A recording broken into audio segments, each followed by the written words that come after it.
दहशत का नाम ददुआ। साल आजादी से ठीक 28 साल बाद सन 1975। यूपी का जिला चित्रकूट और बन गया वो यूपी का किंग।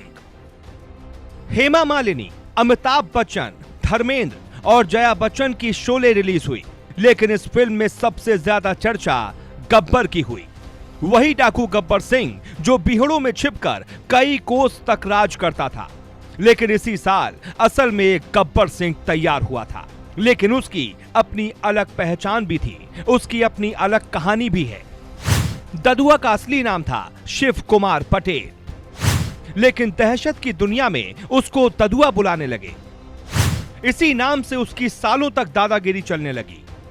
फिर साल आया 1975, जब यूपी को मिलने वाला था एक डाकू।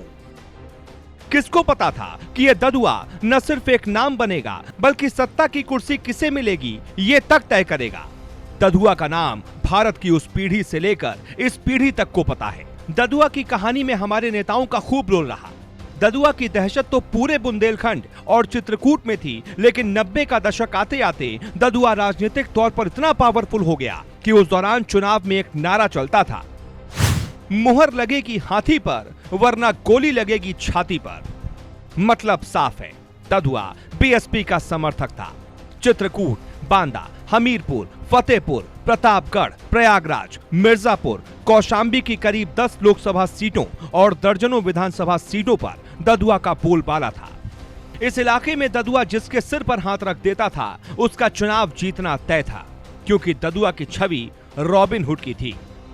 जैसे जैसे ददुआ का कद बढ़ता गया, उसकी राजनीतिक महत्वाकांक्षा भी बढ़ती चली गई और ददुआ ने हाथी का साथ छोड़कर साइकिल की सवारी कर ली। 2004 में मुलायम सिंह यादव की समाजवादी पार्टी को सपोर्ट कर दिया। उसे शिवपाल का खास माना जाता था।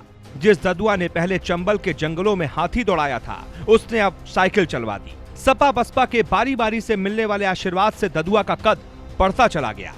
ददुआ एक मिथक बनता चला गया।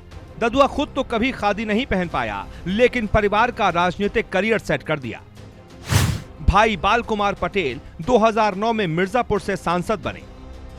बेटा वीर सिंह पटेल 2012 में चित्रकूट के करवी से विधायक बना। बहू ममता पटेल जिला पंचायत अध्यक्ष चुनी गईं। भतीजा राम सिंह पटेल भी पट्टी से विधायक बना। ददुआ यहां तक पहुंचा कैसे, ये काफी दिलचस्प कहानी है। भारत को आजाद हुए 28 साल ही हो रहे थे, लेकिन उसी बीच भारत में कुछ अच्छी तो कुछ खतरनाक सोच मजबूत होने लगी थी। उसी में से एक नाम है ददुआ का। ददुआ पर आरोप लगे कि उसने 1975 में ही पहला अपराध किया। उसने अपराध की दुनिया की शुरुआत जान लेकर की थी। 1986 में ददुआ ने ऐसा किया कि अब उसका नाम पूरा भारत जानने वाला था। ददुआ ने यूपी के रामू का पुरवा गांव में 9 लोगों को एक साथ मार डाला। 1995 में मड़ैयन गांव में 3 लोगों की हत्या के बाद गांव को जला डाला। ददुआ हमेशा पुलिस से 2 कदम आगे रहता था। अपराध की दुनिया में आने वाले 1992 में पहली बार ददुआ पुलिस के चंगुल में फंसा था। फतेहपुर के नरसिंहपुर कबरहा में गन्ने के खेत में ददुआ को पुलिस फोर्स ने घेर लिया था। बचने की कोई संभावना नहीं थी, लेकिन किस्मत साथ दे गई। ददुआ बच निकला। 4 साल बाद 1996 में वहां मंदिर बनवा दिया। मंदिर आज भी है। बेटे ने विधायक बनने के बाद भव्य मंदिर में पिता ददुआ और मां की मूर्ति लगवाई। ये मूर्ति आज भी विराजमान है।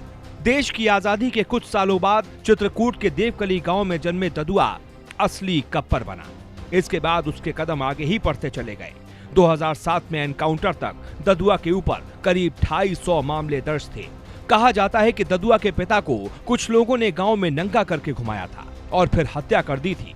इसी एक घटना ने शिव कुमार पटेल को जिंदगी भर के लिए ददुआ के रूप में बदल डाला। ददुआ की कहानी को हम 4 मिनट में नहीं समेट सकते, इसलिए इसका कुछ हिस्सा आपको आगे भी दिखाएंगे।